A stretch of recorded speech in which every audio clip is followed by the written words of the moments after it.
Merhaba hanımlar, Ev Bebek Örgü YouTube kanalıma hoş geldiniz. Çok güzel bir hırka ile geldim. O kadar kolay ki bu model, herkes kolaylıkla yapabilecek. Bakın pufuduk pufuduk yumuşacık bir model oldu. Bir önceki videodaki yelekte daha sıkı örmüştük. Burada daha gevşek yaptım. Buradaki sayıları daha farklı. Çok kolay ve güzel bir model. Ben 0-6 aylık çalıştım. 1-2-3 yaş içinde ne yapmanız gerektiğini ilerleyen videoda söyleyeceğim. Bu kadar hanımlar. Tam 2 tane ip gitti. 0-6 aylık yapanlar, hatta 4-5 aylık yapanlar 2 tane ip yeterli oluyor. 6 aydan yukarısı yapanlar 3 tane ip mutlaka almalı. Çünkü ancak yetiyor. Kullandığım tığ da 2,5 milim. Bu arada bu marka yeni bir marka. Anti Phoenix serilerinden. Çok güzel bir ip. Aynı Kartopu Baby One'a benziyor. Çok beğendim.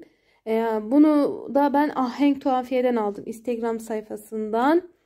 Bakın şöyle biraz hırkamı göstereyim size. Çiçekleri böyle açayım. Detaylı görmeniz için. Burada mecburen buradaki yeşiller gözüküyor. Bunu saklayamıyorum hiçbir şekilde. Kolumuz. Çok detaylı anlattım. Umarım beğenirsiniz. Yorumlarınızı bekliyorum. Örgüye başlayalım. Robaya başlayalım. Şimdi sayarak yapıyoruz. 1, 2, 3, 4, 5, 6, 7, 8, 9, 10. Şimdi bu sayıyla da bu arada 1 yaş yapanlar da aynı sayıyı çekebilirler. Şimdi kol için 10 tane zincir çekiyoruz.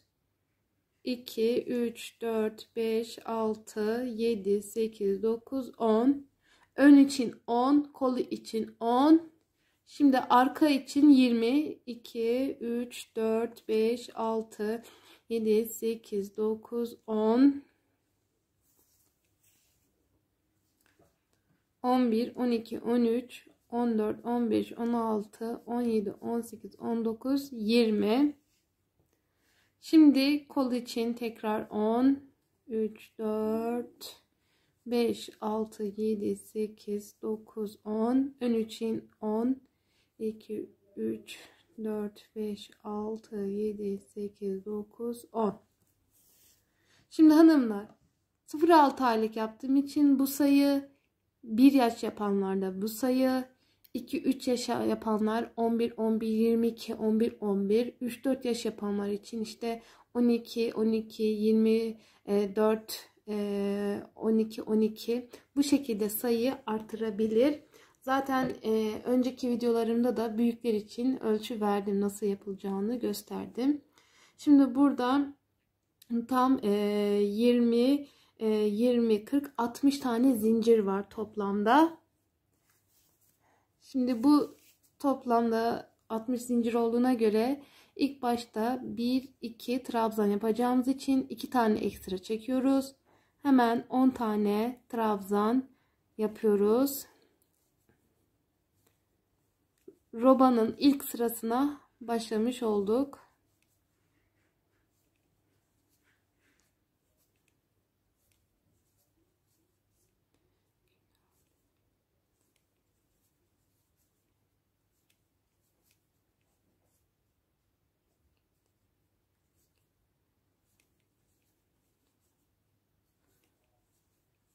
Evet hanımlar, 10 tane yaptım.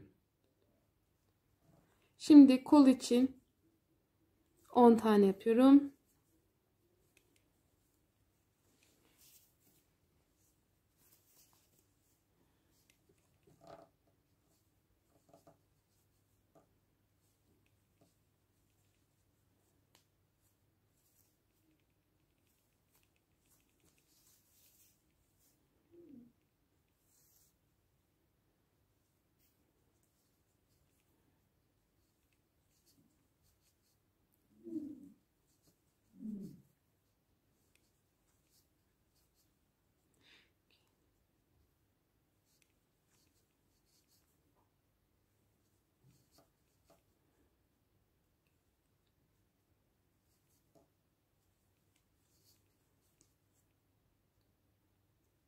Evet, kol için 10 tane yaptım. Şimdi arka için 20 yapıyorum. Şimdi burayı nasıl olduğunu anladınız. 10, 10, 20, 10, 10 yapacağız. Aynı burada ne yaptıysak aynı işlemi burada da yapacağız. Şimdi ben hemen 20'yi yapıyorum, geliyorum. Evet hanımlar, arka kısmı da 20 tane yaptım. Şimdi 2 zincir tekrar çekiyorum. Buraya 10 tane kol.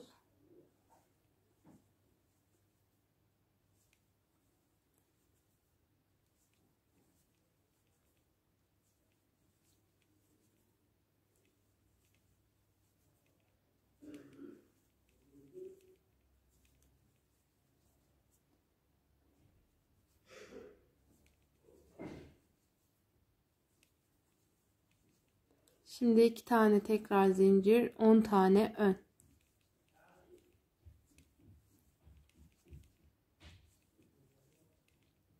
Şimdi ikinci sıraya geçeceğiz. İkinci sırada artırma yapacağız bu kol ayrımlarında.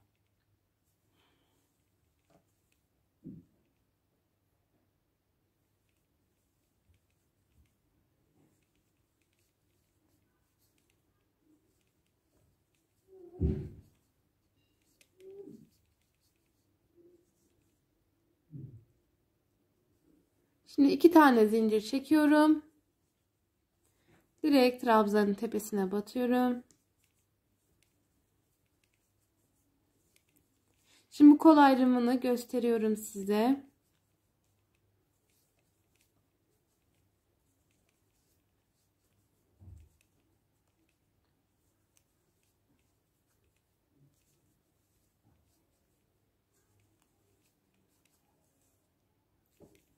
Evet, bakın son trabzana çift trabzan yapıyorum. Bakın öndeki son trabzanın tepesine çift trabzan. Şimdi bu kol ayrımına bir trabzan, 2 zincir, tekrar bir trabzan. Kol ayrımları bu şekildedir. Şimdi kol tarafının ilk birinci trabzanına 2 tane tekrar batıyorum. Şimdi tek trabzan yapıyorum. Artırma yok şu an.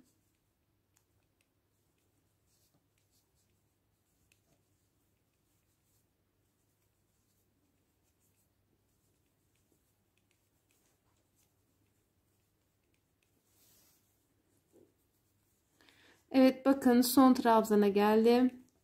Şimdi buraya çift batıyorum. Şimdi tekrar kol ayrımı için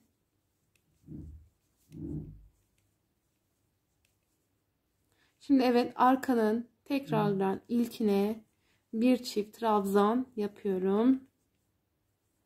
Şimdi hiç artırma yapmadan arkanın son trabzana gelene kadar örelim.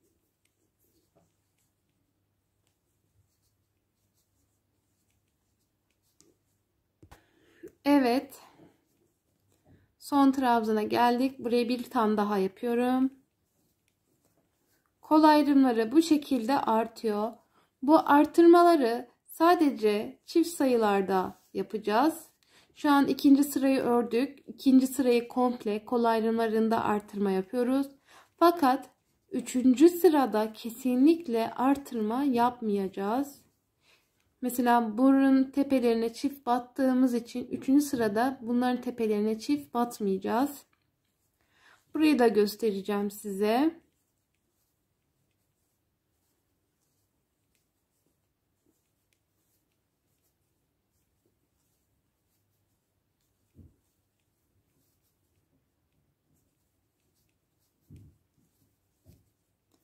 Şimdi birazdan ilik yerini göstereceğim. Kızlarda ilik yeri sağ oluyor bebeklerde. Aslında bu kız ve erkek bebeklerde pek fark etmiyor ilik yeri. Şimdi size ilik yerini göstereceğim. Bakın burada da artırma yaptım.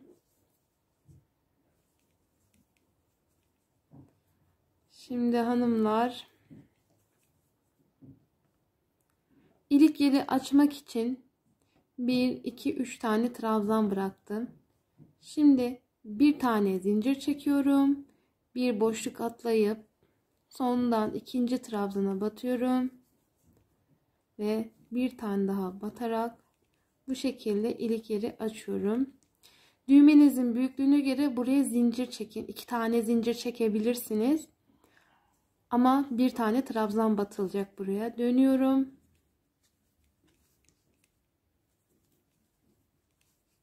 Bakın 2 tane yaptım. Şimdi tam zincirin içinden bir tane yapalım. Çıkalım. Eğer 2 tane zincir çektiyseniz buraya boşluğa bir tane trabzan yapın. Yeterli olacaktır. Şimdi 3. sırada artırma yapmayacağız. Çünkü robayı çift sayılarda artırma yaparak büyütüyoruz. Şimdi son geldim. Evet. Normalde 2. sırada buraya ikinci sırada olsaydım çift batacaktım. Ben 3. sırada olduğu için bir tane yapıyorum. Ve hemen boşluğa bir trabzan, 2 zincir, tekrar boşluğa bir trabzan. Şimdi buraya sadece bir tane yapıyorum ve robamı bu şekilde büyütmeye devam ediyorum.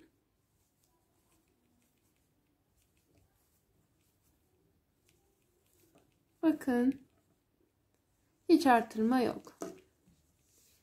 Şimdi robayı ben 10 sıra ördükten sonra koltuk altı keseceğim. Yani 22 şu arkası, burası arka oluyor. Şöyle göstereyim size. Burası ön, kol, arka. Bu arkayı mezura ile ölçtüğüm zaman 0-6 aylık bebeklerde 25'tir, 24'tür. 0-3 aylık bebeklerde 22 santimdir, 23 santimdir. Burası 23 santim olana kadar robayı örmeye devam edeceğim. Tahminen 10. sırada koltuk altı keserim. Daha büyük yapmak isteyenler diyelim 12 sıra 14 sıra daha örecek. Elinizdeki çocuklarınızı hırkalardan ölçü alarak robayı büyütün. Şimdi ben robamı bitirip hemen koltuk altını size göstereceğim. Evet hanımlar, ben robamı tamamladım. Tam 2, 4, 6, 8, 9 sıra ördüm. Küçük yapacağım için bu kadar az sayıda ördüm. Daha büyük yapanlar birkaç sıra daha mutlaka örsün. Şimdi 10. sırada koltuk altı bağlayacağım. Şimdi 1, 2, 3, 4. Çok küçük olduğu için 4 tane koltuk altı zinciri yeterli oluyor hırkada. Şimdi arkadan trabzan alıyorum. Bakın öndekinden değil, arkasındaki yerden direkt trabzan yapıyorum. Arkayı tamamlayalım. Sonra diğer kolu da birleştirelim hemen.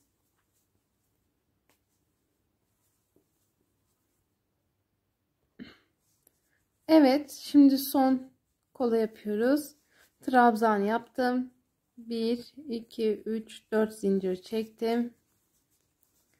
Direkt ön parçanın ilk trabzanından trabzan yaparak sıramı tamamlıyorum. Bu sırayı tamamladıktan sonra sık iğne gideceğim. Ondan sonra örnek kuracağız. Bu arada ilik yeri açtım 3 sırada bir. Şu an ilik yeri de açacağım. Orayı da size göstereyim.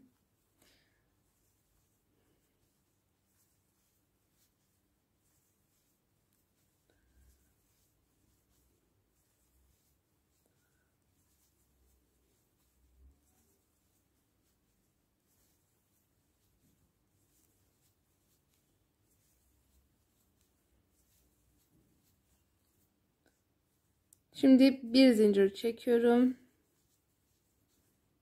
İlik yerimi de açıyorum bu şekilde. Şimdi Burayı sık iğne yapıyoruz. Sonra örnek kuracağız. Komple çevresine sık iğne yapalım. Buraya da 4 tane sık iğne yapacağız. Zincirin içinden girip.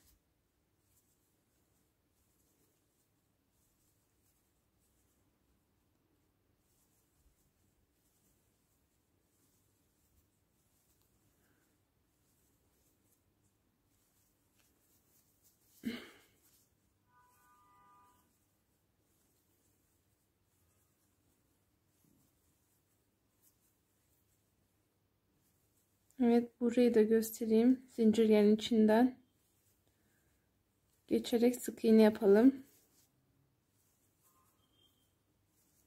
Evet, ben sıramı bitireyim. Evet, sık iğneyi bitirdik. Şimdi örnek kurmaya başlayalım. Şimdi bu elimde hırka var. Bakın bu hırkada büyük büyük yelpazelerini yaptım. Geniş geniş. Şimdi elimizi mümkün olduğu kadar gevşek tutacağız.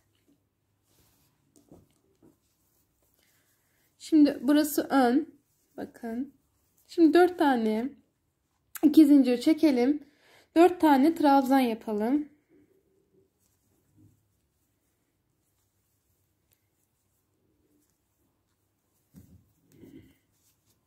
4. Şimdi hanımlar, örnek kurmaya elinizi tabi örneği kurarken gevşek tutacaksınız. 1 2 3 pardon 3 tane değil, çünkü 9 tane trabzan yapacağız. 1 2 3 4. Dördüncü sıradan bakın tepesine girdim. Böyle elinizi gevşek tutun. 1 2 3 4 5 6 7 8 9. 9 tane yaptıktan sonra tekrardan 1 2 3 4 tane, yani 3 tane sıra atlayıp dördüncüye batıyorsunuz, sık iğne yapıyorsunuz. Tekrardan tel alın. 1 2 3 4. 4'e batıyorsunuz. Bakın gevşek tutuyorsunuz. 1 2 3 4 5 6 7 8 9. 9 yapmamın sebebi, üzerine yelpaze yapacağımız için. Bakın 1 2 3 4 5 1 2 3 4, tam bu ortasına batacağımız için 9 tane trabzan yapıyoruz. 1 2 3 4. Son bir kez daha gösteriyorum. 1 2 3 4.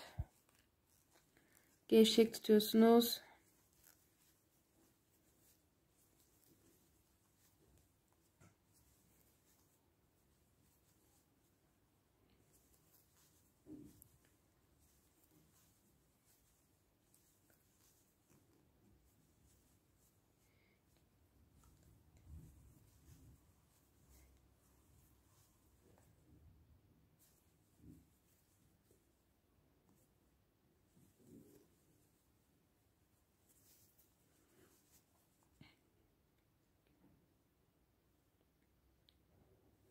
Evet, 4'e battık. Bu şekilde komple sırayı tamamlayın. Buradaki işlemi de size göstereceğim. Aynı baştaki gibi burayı da yapacağız. Mesela hanımlar, burada biraz örnek fazla geride kaldı. Bakın, eşit düşürmek için şuradaki, görüyor musunuz? Tam koltuk altının orada başlamışım. Onun için şu an ben azıcık sökeceğim.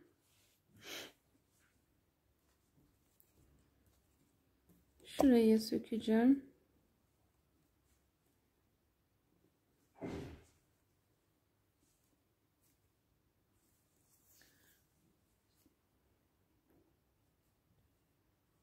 5 atlayacağım. Şimdi burada da 1 2 3 4 5 atlayacağım.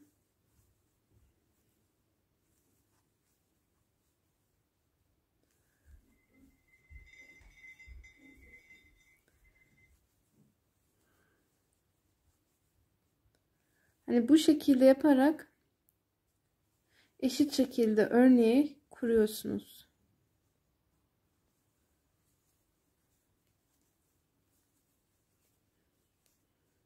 Bakın tam koltuk altında desen var. Bir de bunun aynı şekilde.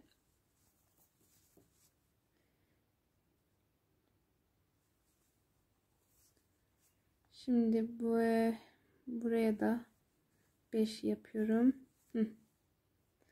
Atladım. 1 2 3 4 5 pardon, burada değil. Şurada 5. Baktığımda tam 1 2 3 4 tane, bakın 1 2 3 4. Bu şekilde eşitlemiş oldum. Yani önde 2 tane var. Bu öne de 2 tane ayarlıyorum. 1 2 3 4. Yani bu şekilde örneği kurarak ayarlayın, sayarak, eksilterek, artırarak. Çünkü öteki türlü yarısında az var, diğer yarısında çok var. Kötü düşer.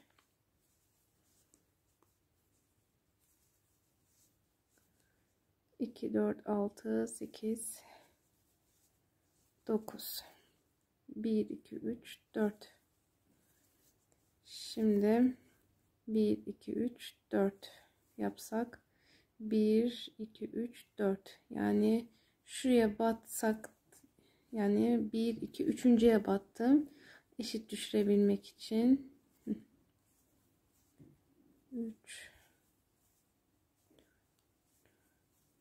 5, 6, 7, 8, 9. Şimdi direkt 1, 2, 3, 4. İlk başta trabzan vardı. Direkt trabzan yaparak ilk örneğimizi bitirdik. Şimdi burayı neden yaptığımı göstereceğim. Bakın. Koltuk altına kadar yarım, 2 tane, bir de yarım örnek var. Burada da aynı şekilde koltuk altına kadar 2 örnek, bir yarım örnek düşüyor. Eşit düşsün diye onun için 5-6 tane atladım. Bakın eşit düşüyor. Şimdi tekrardan 4 tane trabzan yapıyoruz.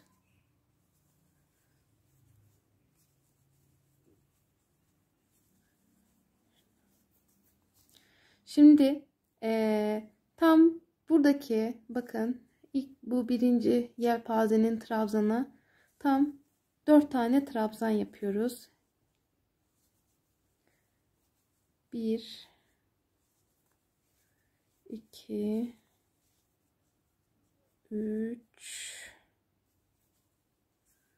4. Şimdi hanımlar, bu biri de sayarak 1 2 3 4 5, tam 5. yelpazene, bakın yelpaze diyorum, pardon, trabzanın tepesine sık iğne yapıyorum. Şimdi tel aldım, bakın burada sık iğne var. Bu sık iğnenin içine bakın böyle bir de gevşek tutun ki pofuduk olsun. 9 tane trabzan yapıyorsunuz.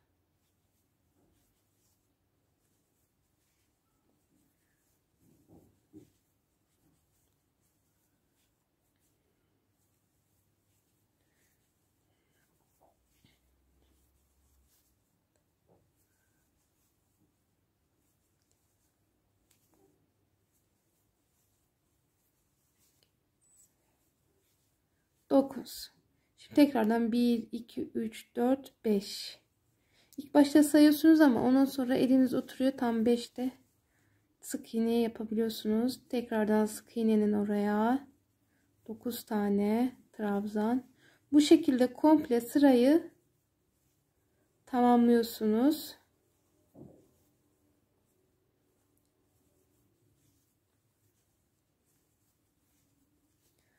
Bakalım 2, 4, 6, 6, 7, 8, 9. Hemen 5'e batıyorum. Bu şekilde sırayı tamamlayalım. Şimdi burada nasıl yarım 4 tane trabzan yaptıysak burada da yapacağız. Buraya da göstereceğim. Evet, son yelpazeyi yapıyorum.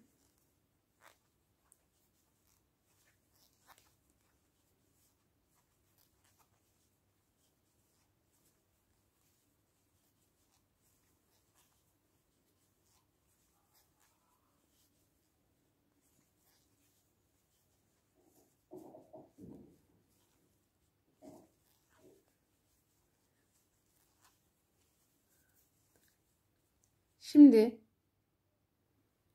buraya da sık iğne yapıyorum. Şimdi tam buradaki trabzana 4 tane trabzan yapıyorum. Yani yarım yelpaze oluyor.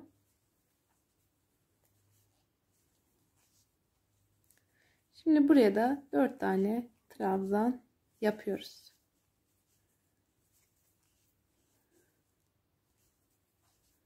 Şimdi dönelim. Tekrar 4 trabzan.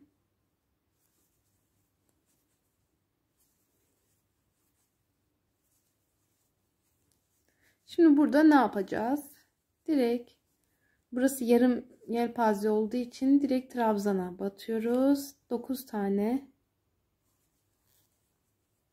yelpaze yapıyoruz. Bu sırayı böyle tamamlıyoruz. Yani bir yelpaze, yarım yelpaze, komple bir yarım yelpaze, diğer sırada yarım yapacağız. Bu şekilde hırkanın alt kısmını tamamlayacağız. Şimdi 2, 4, 6, 7, 8,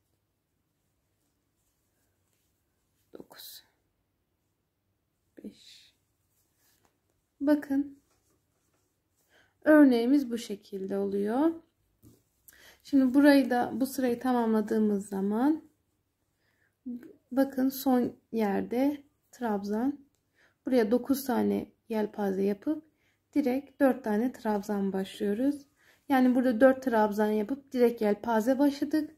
Burada da yelpaze yapıp 4 trabzanla bitiriyoruz. Sonra döndüğümüz zaman 4 trabzan, yarım 4 tane trabzan yapacağız. Yani bu şekilde yaparak sıramızı tamamlayacağız. Bakın göstereyim size. Bu hırkadaki bakın bütün, yarım, bütün, yarım, bütün, yarım. Bu şekilde yapıyorsunuz. Bunu komple ördükten sonra şuradaki kenar oyasını size göstereceğim. Şuradaki, burası da çok basit. Sonra kolu göstereceğim. Hırkamızın komple çevresini yelpaze yapacağız. Sık iğne yapmadan yelpazeye kuracağız. Şimdi hemen bir tane sık iğne yapalım. Tel alın. Bakın şuradaki tam zincir ile trabzanın tepesine batıyorsunuz. 6 tane trabzan yapıyorsunuz.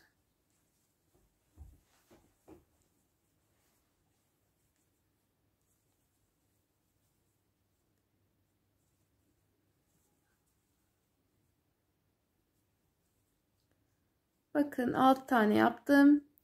Şimdi buraya değil de tam buraya sık iğne yapalım. Tekrardan böyle gelişigüzel sırayla 6'şer tane trabzan yaparak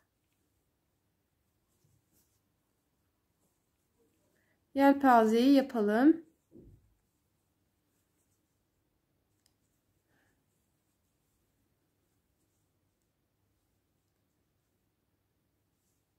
Bakın hemen yanındaki boşluğa Şimdi tekrardan hemen yanındaki boşluğa, bakın bu boşluğa batıyorsunuz, sonra bu boşluğa batıyorsunuz. Trabzanın ortalarından batmıyorsunuz. Direkt buradaki delikler var, minik minik delikler var, fark ettiyseniz. Bu deliklere örneği kuruyoruz.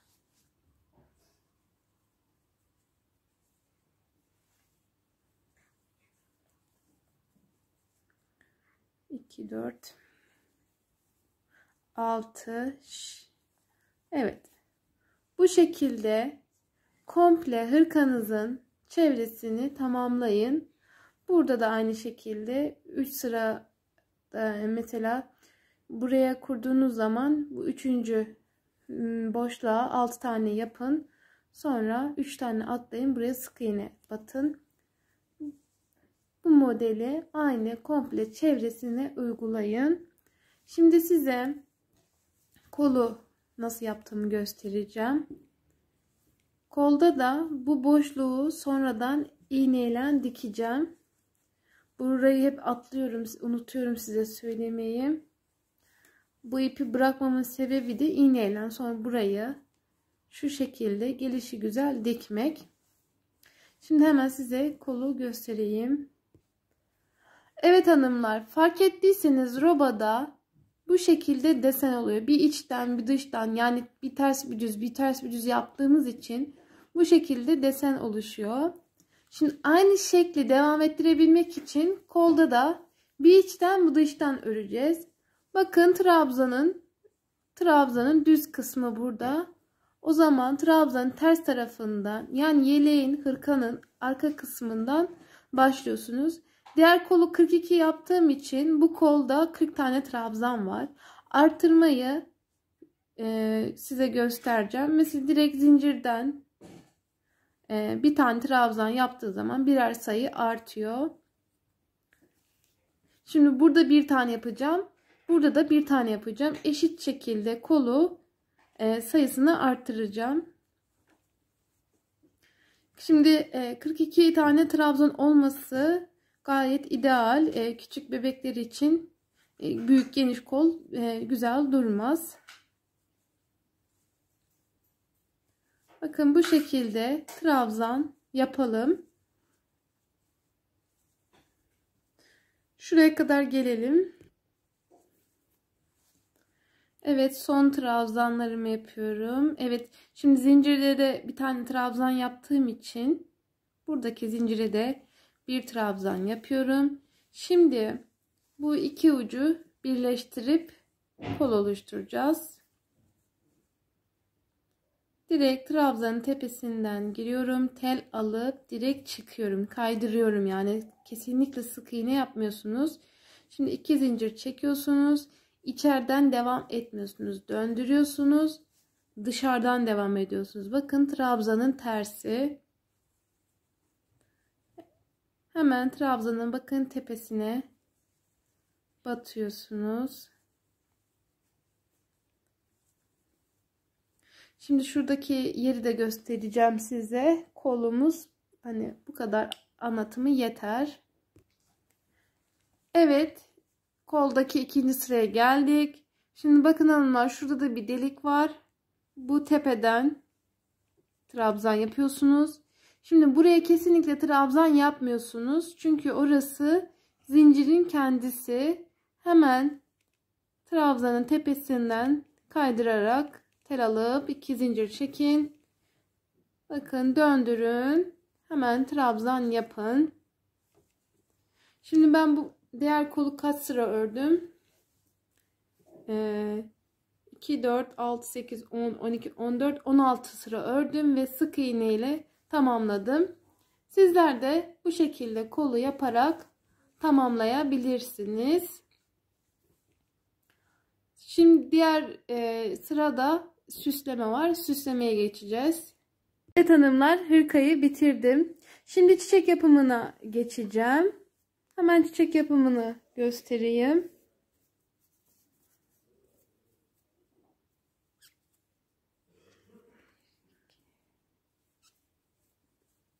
Altı tane zincir çekiyoruz. tel alıp çıktık. 1 2 3 tane zincir çekiyorum. 1 2 3 4 tane trabzan yapıyorum. Şimdi 3 tane zincir çektim. Tel alıp çıktım. 1 2 3 tekrar 4 trabzan.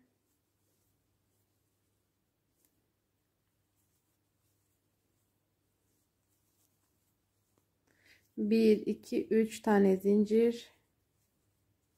1 2 3 tekrar zincir. Bu şekilde 5 tane yaprak yapıyoruz.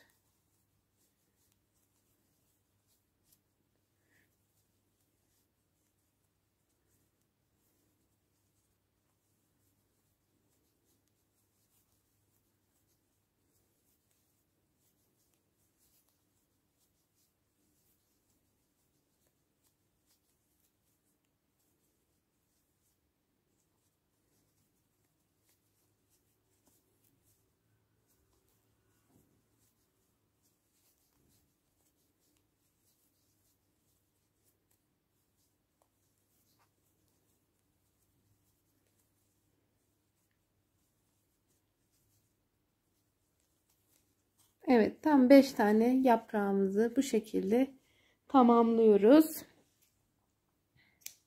Şimdi bu köşelerdeki yeşil yaprak vardı. Onu hemen göstereyim size nasıl yaptığımı.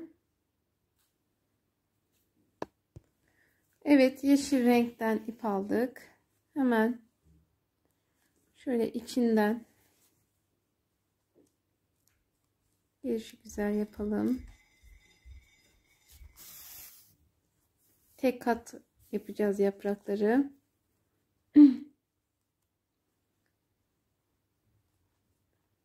Şöyle biraz geniş iğneden çıkıyoruz. Büyük bir zincir oluşturduk. Bu uçlarında da inci var. Hemen iğneye inciyi geçiriyorum.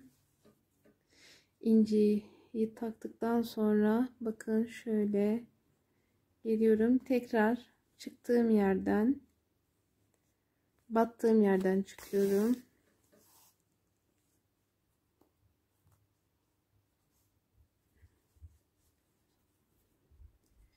Şimdi bu tarafa da bu şekilde yapalım.